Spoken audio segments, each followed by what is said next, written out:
Welcome to the First Round Fantasy Podcast, your first choice for second round advice, with your hosts, Gabriel Miramontes and Jacob Bartley. Pearl on 3rd and 7. Jefferson hauls it in. Would be Max Crosby. Touchdown, San Francisco. Welcome on into the First Round Fantasy Podcast. Gabriel Miramontes with you today. Today we're jumping into rookie quarterbacks and the potential value that they could provide to your fantasy football team. But before we get to that, if you hear or see or anything, I don't know, I've already got the two, I guess the five senses, you can't lick or taste, that's kind of odd. Please feel free to like and subscribe. It always helps. And if you do, we'll be sure to give you a nice little air high five. So yeah, Tom Brady out there. But it's always fun. It's always going to it. It's week one, folks. It's week one. Your drafts have already started. You may have some of these players that we're going to be talking about today on your team. Is it time to hold them? Is it time to feel good about them? We're going to find out. But we're talking about the top four rookie prospects, most specifically the guys that are starting so far this year. So we already know that Caleb Williams is confirmed as a starter. We know that Jaden Daniels is going to start. Bo Nix is going to start. Drake May, not yet, but his time will likely come. It depends how long they want to let that cookie bake in the oven. So for starters, I think we all know, let's just have a broad question, right? Can a rookie quarterback provide for fantasy? The answer is yes. However, is it sustainable through a 16, 17 game season for your fantasy team? Likely not. The last time that we had two fantasy relevant quarterbacks that were top 10 at their position was all the way back in 2012 with Andrew Luck and Robert Griffin III. It hasn't happened since then. So what will happen this year? We have four quarterbacks getting ready to go. Again, Drake May postponed just a tad. But let's start with the most obvious one, because if there is a candidate to do it this year, it may not be because of his talent. It's because of the talent that surrounds him, and that is rookie quarterback Caleb Williams of the Chicago Bears. I just think that not only is he tremendous talent, not only does he have the good arm, he can run the ball, he's got all the skills that say fantasy elite. Do I think the team in the real world is going to struggle? Of course they're going to run into struggles. But let's talk primarily about those weapons and what they mean for your fantasy team, starting with the obvious player, DJ Moore. The guy just signed a 3-year extension to stay in Chicago. He is their number one target, and I anticipate him to be their number one target this year. Currently, people are drafting him in the second round of your redraft leagues. And I just don't think that's right. To be honest with you, he's a tremendous talent. This ball is going to be spread around so much. They don't only have DJ Moore, they have Keenan Allen, Rome Odunze, Cole Kmet, and a platoon of running backs that they plan to deploy. And all that just tells me it's going to take time for us to figure out who this number one target is. DJ Moore as the middle of the second round just seems like a little bit of a no-nonsense guy to me. And to be honest with you, I'm kind of avoiding him at that price range. Are there other guys there that I like a little bit more? Sure. Give me a second while I research that.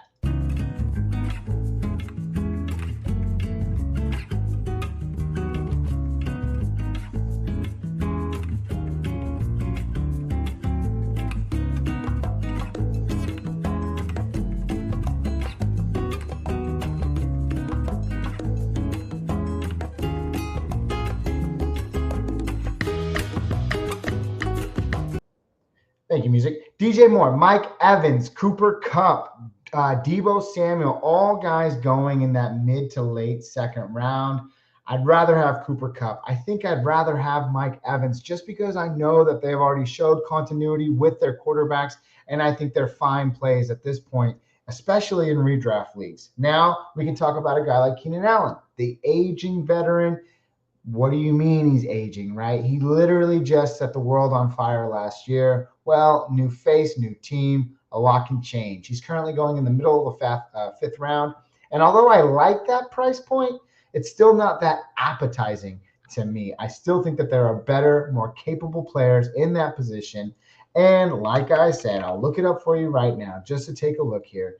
Keenan Allen, again, going in the middle of that 5th round. You want to take shots at Anthony Richardson?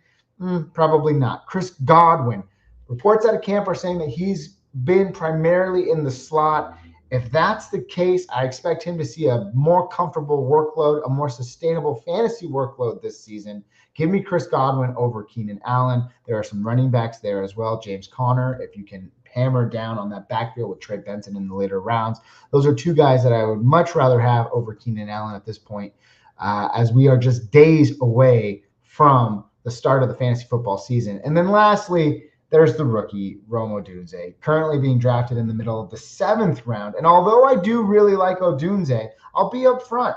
He's probably the most appealing player to me out of this trio of wide receivers, mainly because if he happens to break out, I think he's the least, or I should say you're spending the least amount of capital on him. And not only that, he's a guy that could break out towards the end of the season, a guy that you might even see that path coming as the season dreads on. Maybe he's only running a few routes the first couple of weeks. Maybe he's only getting a few targets. As it starts to creep up, I can totally see the narrative change, and at the perfect time for you to make your run into your fantasy championship. I think Rome Odunze is the clear wide receiver to own here in redraft. Usually, I don't like dart throws unless they're years later. And when I mean years, I mean way later in the drafts. But the capital suggests that Rome Odunze is the player to own here. And that's the player that I want to have. Now, Caleb Williams himself, in redraft leagues, you're likely taking him somewhere around the 11th or the 12th quarterback. So he's already likely going to be a quarterback that is a backup to a quarterback you already have.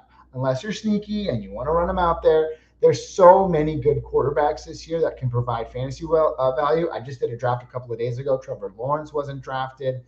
And, a lot of people expect good things from him. So there's a lot of depth out there at the quarterback position. Caleb Williams, I think, can shine. I think he can definitely finish as a top 12 quarterback.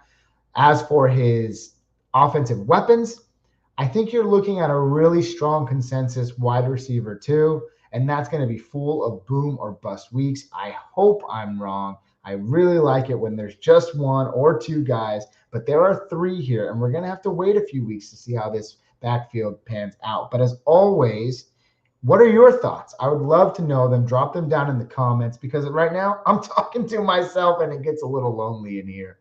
Those are your 2024 Chicago Bears behind rookie quarterback Caleb Williams. Not to mention there's also Cole Kmet. With tight ends, the top 12, it's not really hard to crack these days. Cole Kmet had very obvious moments last year where he was fantasy relevant. Expect those to continue, but maybe further and few in between.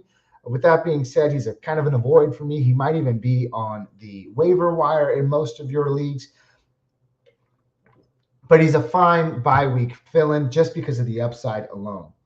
And then the running backs, we have, DeAndre Swift. We have Khalil Herbert, who, for me personally, is kind of a sneaky player. He's gotten a lot of work in the preseason. He's been fighting for a roster spot. He makes the roster. I wasn't really too excited about Roschon Johnson last year. That could have been just because that offensive line was atrocious. They made some improvements to it.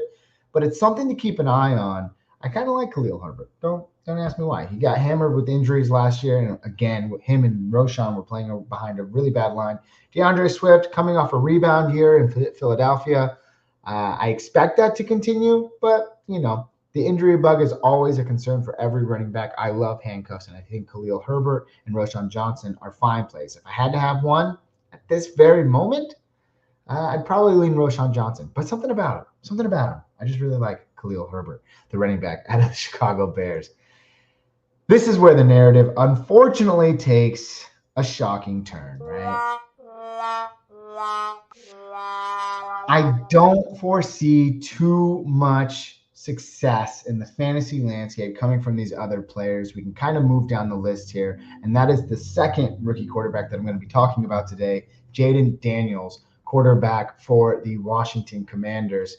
To start off, there's a really big glaring negative here, and that is that rough offensive line. They ranked almost last in every statistical category last year. They did absolutely nothing to address it, and now you're throwing really just a mobile quarterback behind it. Sam Howell was mobile, Jayden Daniels, an upgrade of mobility, but it just doesn't look that good from my fantasy perspective. And again, these are mine. You're allowed to have your own opinions. I also think there's a really big lack of proven weapons here. Sure, Terry McLaurin has had a top 20 season before as a wide receiver, but where else do you really look after that? I mean, De'Ami Brown, sure, glimpses, but nothing sustainable.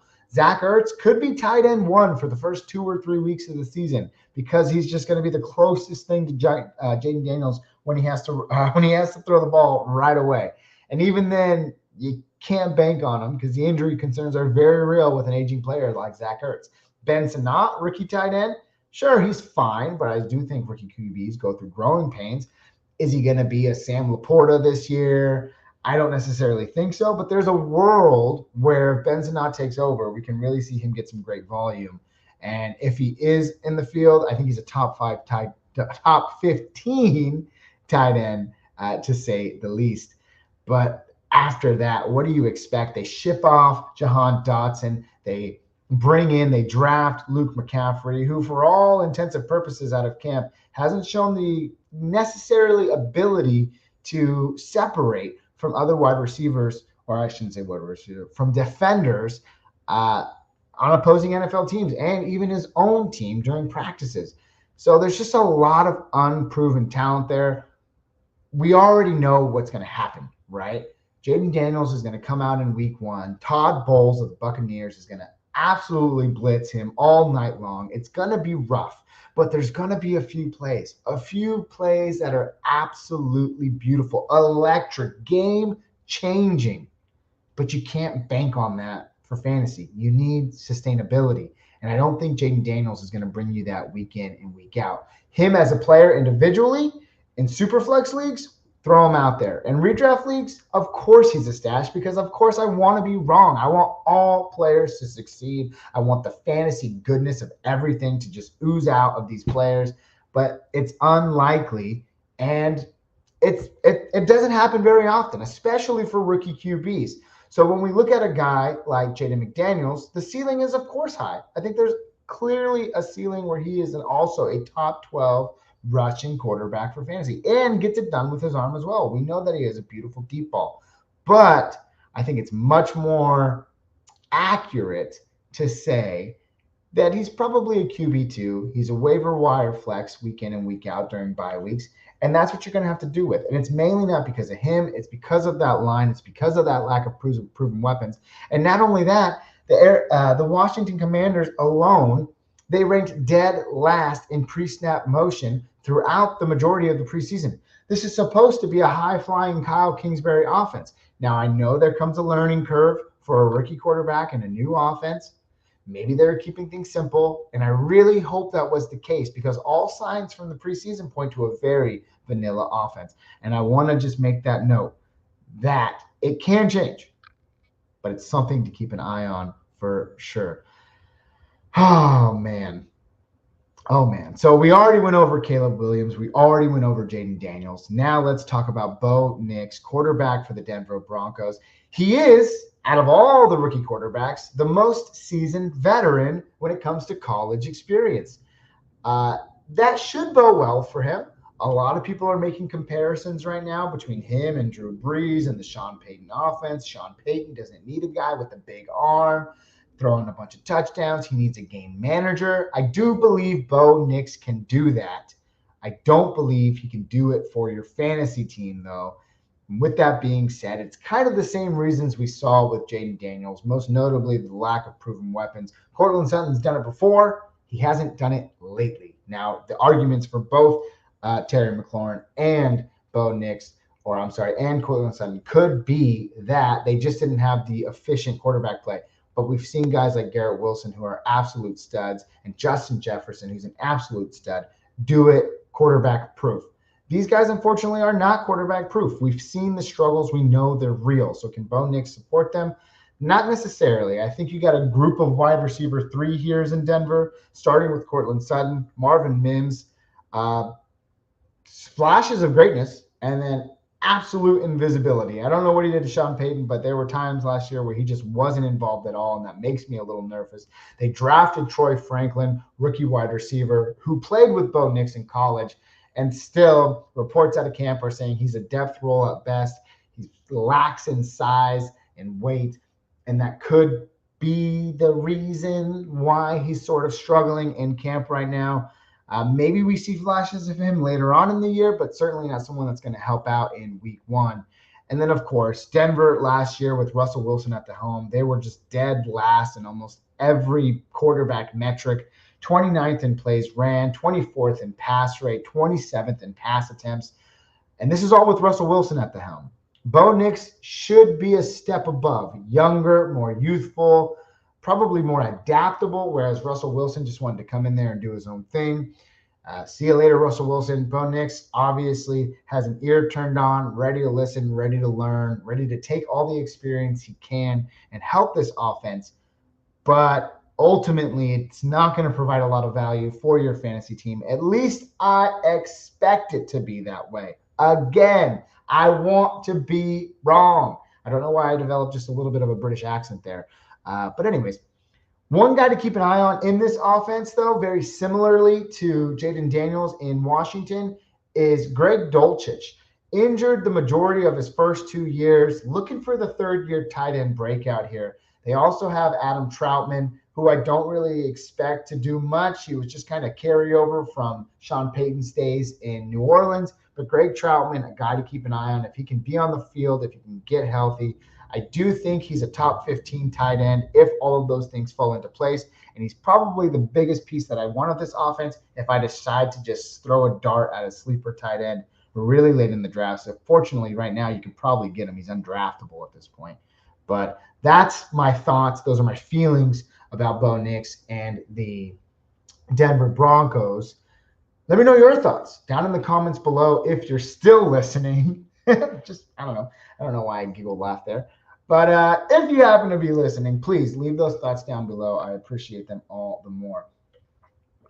The last quarterback we're going to talk about today is Drake May. He could come in and be immediately successful for this team and for your fantasy lineup, but it's far more likely that he comes in and he struggles. He's not starting week 1, so you can't really bank on him right there and there, which for intensive purposes of his offensive weapons, it's just going to mean that it's going to take more time to build continuity, to build, a routine and establish a rapport with these young wide receivers. Jalen Polk, currently going in the 14th round. He's an incredible value. Out of all the guys that I talked about today, I probably like him the most because I do believe that these guys who are inevitably dart throws can have tremendous impacts for your team if they hit. And the likelihood that they don't is far greater than the likelihood that they will be successful. But because of that reason, and you're not spending anything on them, I love Jalen Polk. I love Javon Baker. Pick them both up. Pick one of them up. Just take a dart throw. Javon Baker currently going undrafted. Jalen Polk going, like I said, in the 14th round. Guys, you can definitely hang your hat on and just see what happens. Jalen Polk, from what I can see, has had a great offseason camp. He's looked good in the preseason. Hunter Henry is another guy that I like. They extend him over there in New England. Look for him to probably push for like tight end 12 or 13 numbers, especially with Drake May at the fold. Now that's going to take a few weeks until they decide to move on from Jacoby Brissett. And then you have the other guy who signed a 3-year extension, which was Ramondre Stevenson. He worries me a little bit with just the potential of how bad this offense might be. Are those going to be valuable touches? Because he's going to get them. But then at that point, are they valuable or are they just touches, right? Is he getting the goal line touches? Are they getting close to the goal line? I hope that they do. I think that they can. I think it's going to take time. And time is very important when you're considering your fantasy strategies because you need to win now. You can't afford to have 5 or 6 guys on your bench that you're hoping will pop off in the later half of the season. That number needs to be around 2 or 3. And right now with Ramondre Stevenson, you're drafting him probably in the 8th or 9th round, which is a good sign because he's the last workhorse available in those drafts. I've been in 2 or 3 drafts now where Ramondre Stevenson is one of the last notable running backs to go. And it's been the 8th, 9th, even 10th round. This is a guy that could get north of 200 touches this year. So we have to be keeping an eye on that. But I think a lot of why he's falling in drafts is for the reasons I just said. It's the value of those touches. Are they garbage touches? Are they goal line touches? What is the value associated with them, and can they help you in your fantasy team? So with that being said, we've covered Drake May, Courtland Sutton, Bo Nix, and Courtland Sutton. What am I talking about? We've covered Drake May, Bo Nix, Jaden Daniels, and Caleb Williams. Those are my thoughts on those guys. Are they concrete? No. That's why you're here for second round advice, not first round advice. Go somewhere else for that. But other than that, I appreciate you coming by today. I'm not going to take up any more of your time. If you found any of this relevant or helpful, please feel free to like and subscribe. It helps us out so much. And if you do, a big air high five to you. All the more merrier from me. With that being said, we're just 4 days away from the draft or from the regular season.